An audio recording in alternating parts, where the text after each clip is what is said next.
Hello and welcome back to my channel where I like to have fun with all things beauty while being critical about what I accept into my collection. Today is the powder rank and declutter. So as always, I start with my favorite products on the screen. So this is the spoiler alert. I do that in all of these videos because I know not everyone wants to sit through an entire declutter. You just want to know what the top products are. So I do put timestamps in all of my videos, but I'm also cutting to the chase and starting with the things I like most. Then I'm going to go into the sort of second tier of my collection, things that I like enough to keep, but you know, they're just not my favorite. And then I always end with the things that are leaving. So that's the declutter portion. All right, so I have to be honest here. I have really been struggling. This is the first video that I've really had to film this many times because it's probably the only category that I really struggle to talk about. As much as I know what my favorites are, having the type of dry skin that I have, which is like so exceptionally dry that most dry skin recommendations don't work for me, powder's just something that I struggle with. That being said, because I focus so much on dewy skin products, I do need powder because I don't want my entire face to be reflective. You know, that's not great when you have I have a lot of texture because of acne and fine lines. So this video is going to be very specifically targeted for anybody out there who struggles with extreme dry skin and also, you know, texture and aging issues. I'm 40 and, you know, I have all of the fine lines that come along with that. But I also have a huge scar on my cheek that, you know, I try not to bring attention to, and I have a lot of, my chin is my trouble area. So, I mean, the only good thing about that is when I want to test a powder, I just have to look at my chin and that, you know, everything is revealed just by doing that. So it is helpful in that sense. I really want to make this video as useful as possible without overcomplicating it. So one of the things that has been making it challenging is I do try to film B-roll with me wearing these different powders. And I do right after application and then again at the end of the day. So, you know, that's another important thing with powder is how it wears over time, because most of these honestly look fine initially. They don't really dry my skin out. You know, it takes several hours for that to happen. So in doing that, I've been struggling to, you know, a lot of it, well, I don't film B-roll for everything because a lot of these, I mean, you genuinely can't see a difference between powder A and powder B. So it's useless in that sense. But I've also come across, you know, obviously technique and what you put under it can change the finish significantly. So I've been trying these powders with different primers and with different foundations. So it's just added a layer of complication to this whole thing. Like there was a couple powders where I was ready to write them off. And then, you know, and I've had all of these for years. None of these are new. There's not a single new powder here. So I've had a lot of experience with these, but it's like, I don't know, maybe getting a new primer, whatever makes the difference. And maybe my skin isn't quite as problematic as it was when I first started this journey, but for whatever reason, some of these powders that I was ready to write off, I tried recently and I was like kind of surprised that they worked. So it's just sort of been a mind-bending experience trying to go through all of these. And, you know, unlike other sections of my makeup, I think my convictions are not nearly as strong with these. So because of that, it's just been a lot more difficult to talk about. However, all of that being said, I still want to make this video and I really want to just get it up. You know, I'm going to include as much other footage as I can. And then genuinely, if people have questions about any of these and would like, you know, a more item specific wear test, I can absolutely do that. You know, it's a lot easier for me to get good B-roll.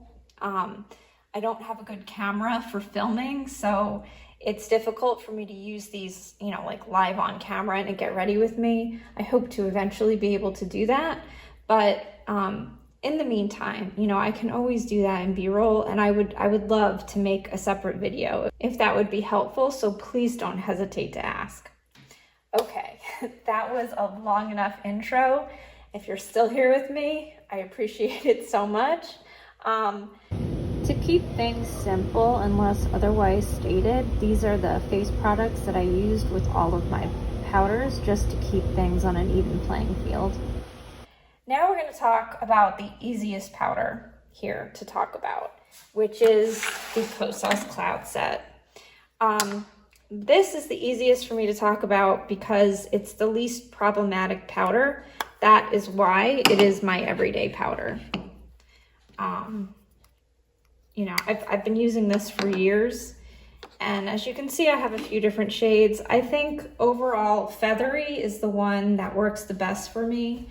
I'm a light, medium, ever so slightly cool leaning skin tone, and Feathery is great.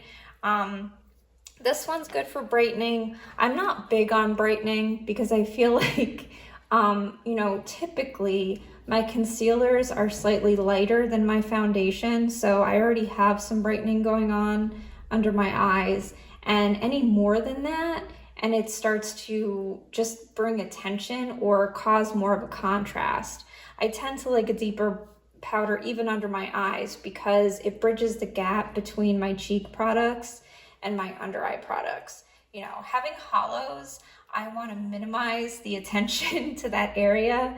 You know, I don't want the reverse raccoon look that can happen easily with a brightening powder on top of a brightening concealer.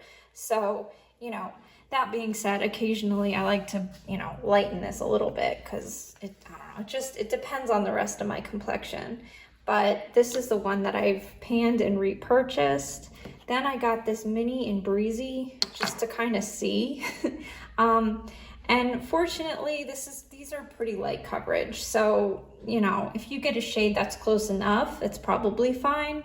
And this just didn't really knock my socks off. It almost has a little bit of a yellow undertone. I don't know what it is, but Feathery is definitely my favorite. I don't love the packaging. I have to say, my last Feathery, the lid came completely off. It totally detached and like broke, and I didn't drop it. I've never dropped any of these, and it just happened from opening and closing it. Like, that's it. And I think this one, yeah, it's missing the clasp, the thing that keeps it closed. It just snapped off. And again, that wasn't from breaking it, that was literally from closing it. So I'm not a big fan of the packaging, but luckily I haven't shattered any of these, like knock on wood. They've traveled, I think I took these to Europe with me, so they've traveled quite a bit, and you know, they were always okay. So make of that what you will, but you know, other than the packaging, these are a perfect formula. They don't take shine down completely. So while I will use these every day, if I'm, you know, looking to take pictures or something, it doesn't take the shine down enough. So that's why I have these other powders in my collection, because, you know, as much as in real life, this is the most flattering and it takes the edge off, it doesn't do enough for photography or especially videos. Like in high definition, I look incredibly shiny on camera. with the Kosas powder, there's no amount of it that I could use that would take the shine down entirely. So while that is its strength, it's also its weaknesses depending on the use case. So, you know, that's why I'm not willing to like get rid of the rest of my collection, because, you know, it works every day, but not for every occasion. So I think for more mattifying, I want to say the Givenchy, because the Givenchy does a really good job of reducing shine to, you know, an acceptable amount for being on camera without drying my skin out. That's obviously my biggest problem with powder. So the fact that this does that, again, I'll complain about the packaging, because this lid is so annoying. It's just so hard to get right. And because of that, I'm like, good enough, you know, and it sits in my drawer just like that. You know, and this is too expensive to have the packaging be that flawed. You know, I don't know why they can't seem to fix that, but I know that it's a problem with the full size as well, because I've seen enough people complain about it that it's not just like a mini issue. My one complaint about this is on me, it's too brightening. So I have the rosy one, Rose 3, and when I use it strategically, it's okay, it's not noticeable, but I really want to get the regular powder, like the original one, because I think that's not, you know, that's more of a all-around powder and not so much targeted for brightening. Just because I don't tend to look for brightening powders. It's just not something that I gravitate towards. But if it is something you're looking for, I think this one is fabulous for dry skin. It never leaves me flaky, which is a big deal, especially for loose powder. After that, I think I'm gonna have to talk about my Hourglass finishing powders. Now, I know there is a difference between setting powders and finishing powders. Finishing powders are more to be buffed into the skin to give a smoothing effect. I know Michelle Wong refers to it as putting a Zamboni on your cheek, you know, to sort of make everything melt together and look really smooth. A lot of times the biggest difference is the fact that they're luminizing. So some have mica, or, you know, like the Guerlain meteorites. I'll find a picture and pop that in. I do really want to try those at some point. But, you know, you're supposed to really buff them in. That being said, I think, you know, a lot of these powders sort of blur the lines depending on how you use them. I've seen people, like these are finishing powders, but I've used them to set. So I've used this as my under eye setting powder. This is my favorite under eye setting powder. This is Dim Light. It's my most used by far. These are more brightening finishing powders. I don't use these nearly as much. I'll admit it's because it's not that easy to get a brush into these pans. And a lot of times if I'm using a powder brush, it's bigger. So, you know, if I'm setting my face, I certainly don't want to get any blush or highlight in that. So that's the honest truth why I don't use these more. But I do strategically use this one a ton for setting my under eyes. It's hands down my absolute favorite under eye setting powder.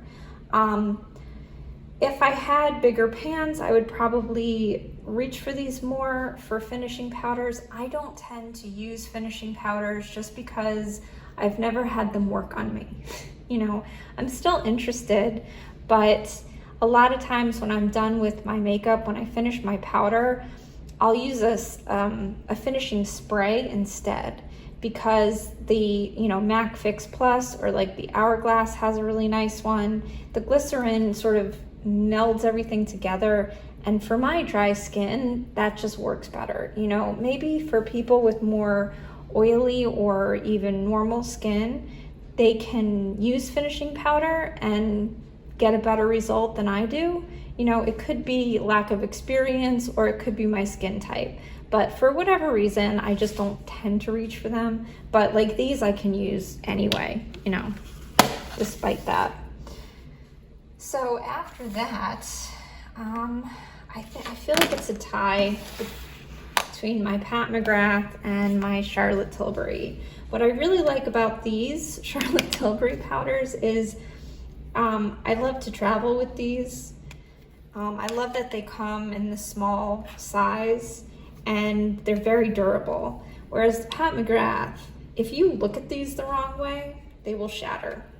I've already shattered at least one of these, and they're too expensive, you know?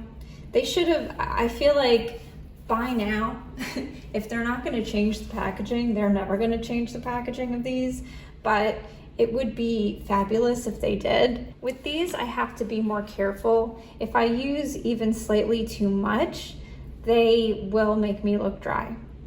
But on a very tiny brush, just placed like strategically in the center of my chin or in between my eyebrows or wherever I'm trying to mattify, they will take the shine down instantly and have that blurring effect.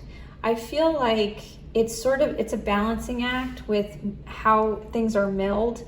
I think more finely milled is better for the most part, but I do feel like you get to a point where a powder is too finely milled and then it sort of has the opposite effect where it accentuates fine lines.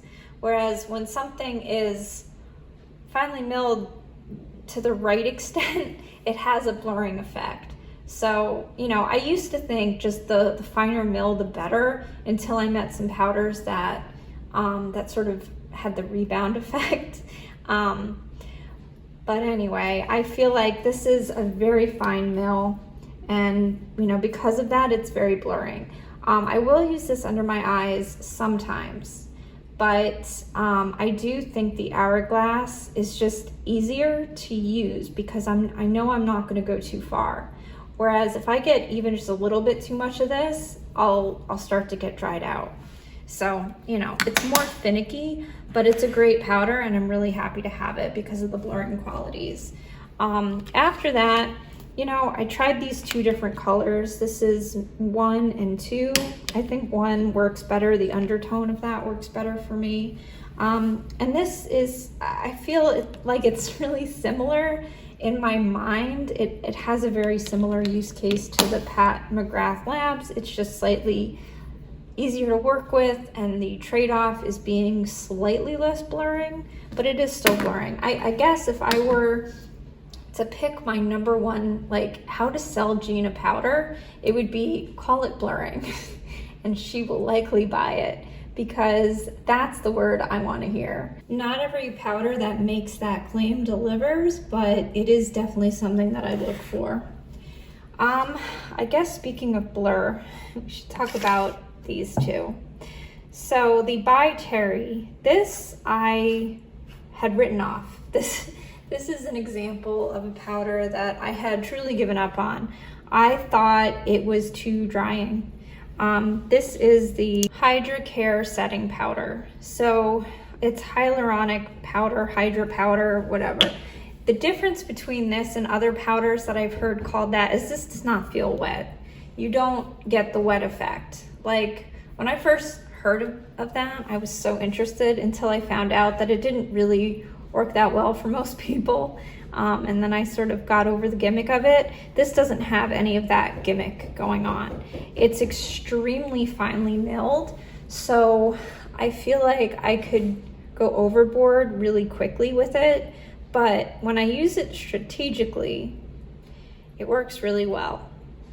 And you know, because of that, it went from the back of the drawer to the front. You know, this, I don't know, I feel like if I was to be, you know, filming something today on camera, I might reach for this before the Hourglass, because this isn't the right color. And this is just, you know, clear. It's white, so it's translucent. I had really good luck with it when I tried it. So, I don't know, I do feel like I need to use this more, but this was really popular years ago, and everybody sort of forgot about it. So, you know, I don't know what that says, if it's just not that special or what, but I don't know. I think this might be my new second favorite. The Hourglass, this is the Veil. You know, this is a powder that I have to be careful with. I did use it recently and I felt like it was good, but it didn't stand out. It was, you know, fine. I didn't find it ultra blurring compared to the Hourglass finishing powders, which I do find really special in my collection. This is just okay. You know, I have 2 of these little minis. I'm never gonna need to get a full size. You know, this will last me a long time because I can't use more than just a tiny bit of this. You know, I know a lot of people can use it all over their face, but it's a good example of why my skin is just a little, you know, more dry than most people's.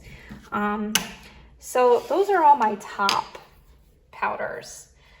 Everything else that I'm looking at here, you know, there's a short list of things that really need to go. I would say everything else, there's a couple things that are just okay, and then there's a couple that are really not worth my time. You know, like I could make them work, but I'm not going to take the time to do that because I don't think what they deliver is good enough for that. I guess to get it out of the way, I'll talk about my Koh Gen Do Powders next. So here I have the Natural Lighting Powder and the Brightening Moisture Powder.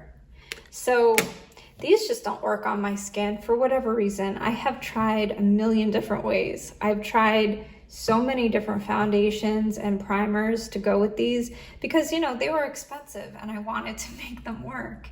And I just couldn't, you know, so I've officially given up. I guess I'll talk about the brightening powder first. This worked a little bit better for me. I don't know. It's not a good color.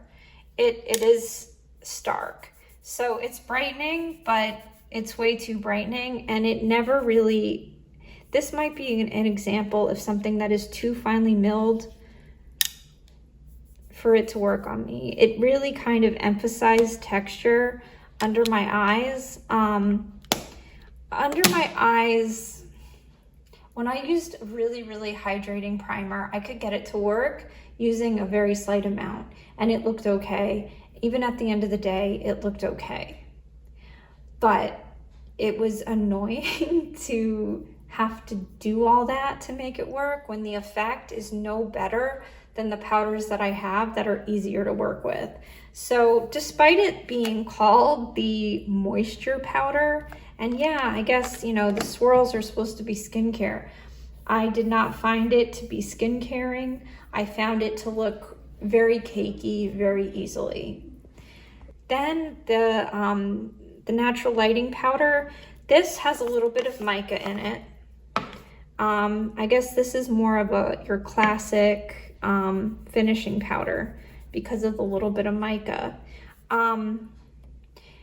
You know, I think I could probably get away with using a small amount of that because the color can sort of blend into my skin.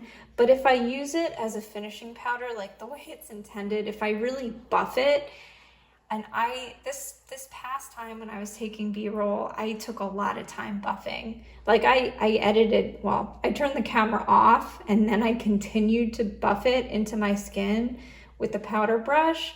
I could never make it melt into my skin. I even finished it with MAC Fix Plus, which is my most glycerin heavy finishing spray. And even that, it just looked like cake. You know, like this is a cake recipe. These two powders, especially together, is just cake face recipe instantly. You know, from a distance, it didn't look horrible, but this did not, the mica in it didn't show through. It didn't make my face look smooth or hydrated. It made it look dry and very just cakey and not good, you know, and I feel like, you know, having these in my collection for several years at this point, it's time to give up. You know, these are just never going to work for me. And again, maybe it's just my own chemistry or my lack of technique, but I've officially given up on those powders. You know, I want to try the meteorites at some point, but that is not a finishing powder that works for me. Editing Jean here. I wanted to say these are probably powders that I should declutter, considering they might look the worst on my skin, even compared to like the Laura Mercier, because even the very drying powders, if I use them in a small enough amount, I can technically make them work, whereas these just in no which way look good on my skin. That being said, I would look at other reviews of these powders because I know that they work for a lot of people. You know, I haven't really figured out what it is about me that make them not a good fit, but regardless, I wouldn't just write them off. I know Michelle Wong really likes them, and I'm actually also going to link a video from Mel Thomson because she's who I learned a lot from her, but especially about finishing powders and how to use them. So, you know, I feel like I'm keeping these because of how much money I invested in them. But if this were, you know, if I didn't keep anything for science, I would declutter these because frankly, they really don't work for me. But, you know, I do think it's important to get multiple opinions, especially on products that work for a lot of people. Then I think I'll get these out of the way. These are like the powder alternatives. So the Mally Balm. When I was getting ready for my wedding, I picked this up because that's who it's targeted for. People who are, you know, going to all-day events where they need mattification. It's supposed to work in place of powder so you can put it on without adding a layer of texture to your skin. Because obviously if you're, you know, putting powder on multiple times, it's gonna have a hard time not looking cakey. So this is like the antidote for that because it's just this like moisture wicking, it's hard to explain, this gel that you just press into the skin. So you're supposed to pick it up with this and then just press it into the skin, and you know, it's supposed to last all day. I never got it to really work for me. I think if I had oily skin, I think this might have been a godsend. But with my skin type, first of all, it was really hard to pick up on this thing and then to not disturb my makeup because you have to press it into your skin. You can't rub it. So the problem I was having with that was getting it from here onto my face without rubbing. You know, it would stick onto the sponge, but I mean, as you can see, it ended up getting a lot of makeup. So I was never able to figure out how to use it properly. So this was a big fail, but you know, a worthy experiment. It wasn't that expensive and I was super curious. So I'm glad I found out about that. The Danessa Myricks Yummy Skin Balm with Upsolite. This was my attempt to dupe this to see if this would have a similar effect. But it didn't work for me. You know, I did the same thing where I tried to just buff it into areas of my skin and get them to, you know, be the anti-powder powder. But I think my skin's just too dry. You know, I think maybe some people can use this that way. Even people with dry skin who can't use this all over their face necessarily, I've seen them successfully use this to spot treat areas. And, you know, with the same idea that it's instead of having to put multiple layers of powder, you just put one layer of this and it works all day. I've seen people be successful with that. But I am not one of those people, unfortunately. So both of these were a failed experiment. Then I'll talk about some of the powders in my collection that are just okay, but more trouble than they're worth. So the Haus Labs, I have this in translucent, the Bio Blurring Loose Setting Powder. This just looks cakey on me and dry almost instantly. So it's just not flattering. You know, I've heard people talk about it as being so good for dry skin. That was not my experience. It's very finely milled, but I did not find it blurring. On me, it's sort of sat, like I don't have a problem with large pores because my skin is so dry, but it's like it gave me the polka dot chin. You know, it sat in my pores, not every time I used it, but it was just kind of like the Haus Labs foundation for me, whereas it would look great sometimes and it would look terrible other times, and I can never know ahead of time, you know, how it's going to go for me. This is kind of like that. You know, I would say I have much less luck with this than I do with the foundation, but even though I can make this work every once in a blue moon, on a daily basis, it just doesn't look good on my skin. Probably some others that actually worked a little bit better, but were too drying at the end of the day, are these NYX HD finishing powders. I got this off a recommendation of Robert Welsh, and he's absolutely right. This works great. You know, it's a very good under eye powder. I can use too much of this very easily and then it looks drying. So this is just one that it is definitely effective. I'm not going to throw it away, but it can go wrong fast. The same with this LYS. You know, it can just look too dry too fast. I would say this works less well for me compared to the NYX. So it's, you know, a step below that. A lot of people with normal skin though love it. You know, I've heard a lot of people say it's just like the Charlotte Tilbury powder for them. So, you know, it's just too drying for me. Then I think probably my Nars. So I have the Soft Velvet Loose Powder in Snow. Again, I heard this was good for dry skin. It was too drying on me. You know, it's a pretty finely milled powder, but you know, it's not going to be blurring if it sits on top of your skin and accentuates dryness. So, you know, again, probably works for a lot of people, but not me. The Honest Beauty Invisible Blurring Loose Powder. I don't know if this company exists anymore. I think they do, I'm not sure. But, you know, this was a recommendation from Angie Hot and Flashy. You know, she always says that she has dry skin, but none of her recommendations ever work for me because my skin is so much drier than hers. So, you know, this was just a fail. You know, it has the yellow. I do like the packaging. I wish more powders came like this. You know, the Haus Labs is like this too with the mesh. I like that a lot. But this was, you know, not a lot to say about it, just too drying.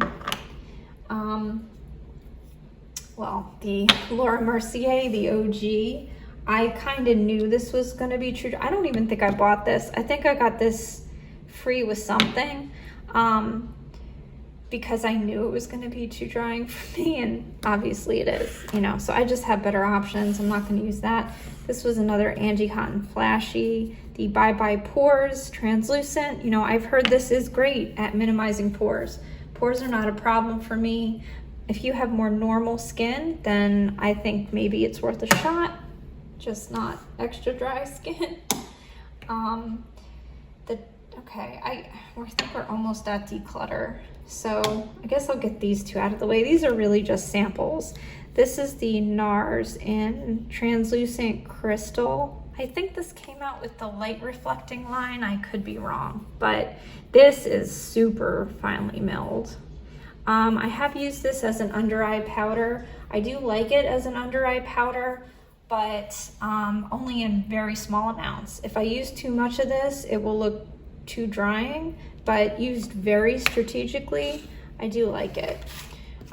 Same with the MAC powder. I got a sample of the Studio Fix powder plus foundation. So I look at this as, you know, a powder with just a little bit of coverage. You know, I couldn't use something like this all over my face. You know, I know that they do make powder foundations for dry skin. I don't think this is particularly for dry skin, but I can use this to add coverage. I hold on to this because if I have a lot of blue under my eyes, something like this offers a little bit more coverage beyond my concealer. So I do like to keep this around for that. I don't love it enough to buy one, but I'm happy to have the sample. Now I think we're in the declutter zone. So I'll start with my Shape Tape Double Duty Beauty. I don't know. It's just, you know, I think this is a fine powder for most people, but it's too drying on me. I knew it would be, but I'm sure I didn't buy this. I'm sure this came with something else. Then I have the Flower Beauty. I believe they are no more, but you know, a lot of people liked this powder a lot because it is very, very finely milled. And it was something that I could get away with if I had to, but it just didn't work the best for my skin, you know, being so dry, but I could get away with it more than the Shape Tape. Then I have this Sephora. This is a powder foundation. Too drying, you know, that's it. Not bad, you know, it was a good color. I have it in 08 Fair Neutral.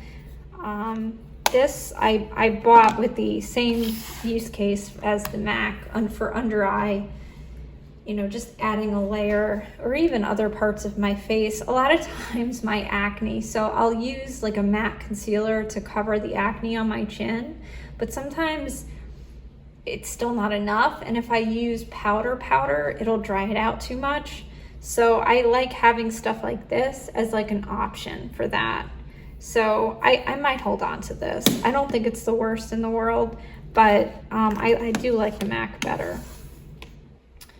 Then we have the Farsali. I don't know where this came from. This is the liquid powder. I must have gotten this in a gift set at some point. This is all dried out, so it's garbage. But this is gimmick, you know. I think for like teenager skin, it would probably work just fine.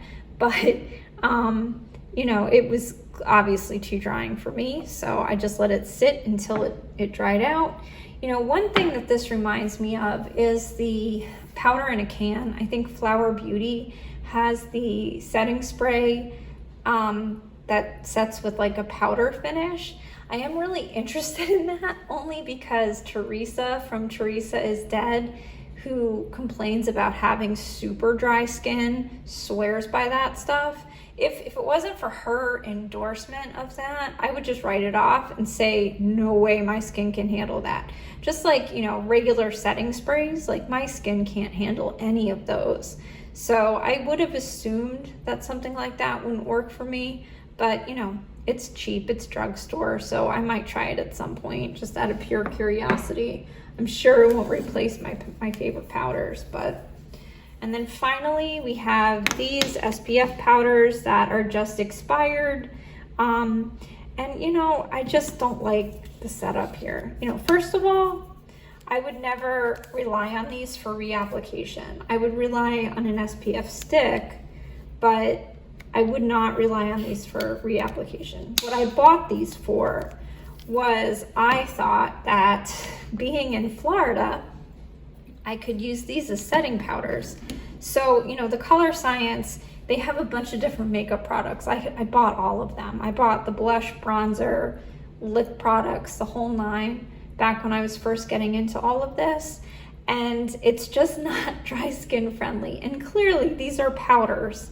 So I bought them to be makeup products, not to be, you know, to be a makeup product that had an added benefit to it, but certainly not even for reapplication. Like I would use actual sunscreen for reapplication, not these powders, because the amount that you need, you would never be able to get them on your face.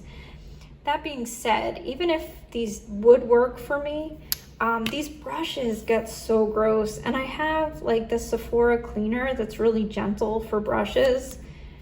Whatever I used, nothing seemed to clean them well enough, and they would always get clogged and they were useless. So I actually have one of these in a jar that's actually in my sunscreen drawer, so I don't have it out here with me. It's a powder in a tub, and it has like a, you know, a compact like this. So you open it up and there's a sponge, and you use it like any other powder.